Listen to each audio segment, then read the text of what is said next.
tadi sempat dijawab oleh Dokter Tirta, bagaimana tingkat efikasi yang Betul. menurun yang di Brazil dari sekitar 78% menjadi 50,4%. Ini yang kemudian oleh orang awam ditangkap, tuh kan vaksin Sinovac ini emang emang Jelek. jelek gitu.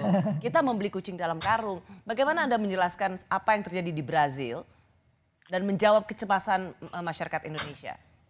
Baik, terima kasih Mbak Rosy. Jadi untuk mengatakan suatu efikasi itu adalah hasil suatu uji klinik. Efikasi menunjukkan seberapa besar kemampuan vaksin tersebut untuk mencegah kejadian infeksi. Dan cara menghitungnya adalah dengan membandingkan kejadian COVID pada kelompok yang divaksin dengan kelompok yang tidak divaksin.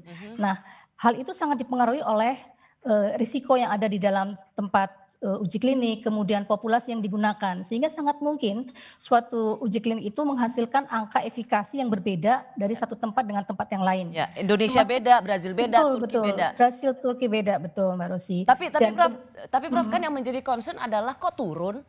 iya, betul. Nah, itu Nah, juga menarik. Karena gini, jadi itu juga tergantung dari penghitungannya tadi. Mendefinisikan sebagai kasus itu seperti apa. Kalau misalnya yang dihitung adalah semua OTG dan semuanya dihitung, maka kasusnya menjadi banyak. Tapi ketika kemudian mendefinisikan kasusnya itu misalnya kasusnya hanya yang dihitung adalah yang sedang sampai berat saja, tentu hasil hitungannya akan berbeda walaupun sebetulnya itu adalah uji klinik yang sama, menggunakan vaksin yang sama, tetapi hitungan bisa berbeda ketika kemudian cara mendefinisikan kasus misalnya itu berbeda, itu seperti itu. Saya kurang tahu persis seperti apa karena, ini juga di Brasil kan juga diminta transparan begitu ya, barangkali itu yang, kemudian menjadi apa, sekarang hasil yang sekarang ya begitu. karena Prof kan untuk awamnya semakin besar tingkat efikasinya semakin baik ya. Itu kan Betul kira-kira betul, semakin turun karena kan WHO sendiri menargetkan harus lebih dari 50% tingkat 50%, efikasinya. betul, Nah, iya. artinya kalau turun ke ambang batas 50%, Mhm. wajar nggak ya kira-kira makanya kemudian orang mempertanyakan ada apa ini dengan Sinovac gitu? Iya, tapi sebetulnya gini Mbak Rosy, ketika mempertimbangkan suatu vaksin, kita juga tidak hanya mempertimbangkan efikasi, tetapi juga keamanan. Ya.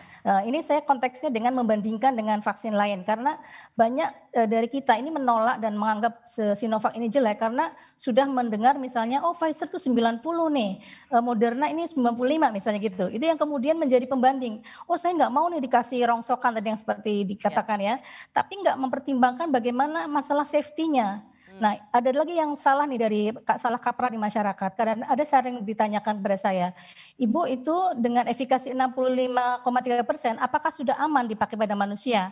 Wait sebentar, efikasi dan keamanan itu hal yang berbeda. Suatu vaksin bisa efikasinya tinggi tetapi keamanannya rendah, artinya banyak menimbulkan efek samping. Seperti yang disampaikan oleh Dokter Tirta tadi misalnya, Pfizer itu KIPI-nya bisa sampai 4%, sementara Sinovac itu enggak sampai 1%, ya 0,1% bahkan. Artinya apa? Ketika efikasi tinggi belum tentu keamanannya juga pasti tinggi. Mhm. Itu yang menjadi pertimbangan gitu ya. Dan kebetulan untuk, vaksin-vaksin yang Pfizer dan Moderna ini platformnya berbeda. Platformnya adalah menggunakan mRNA yang ini merupakan teknologi baru.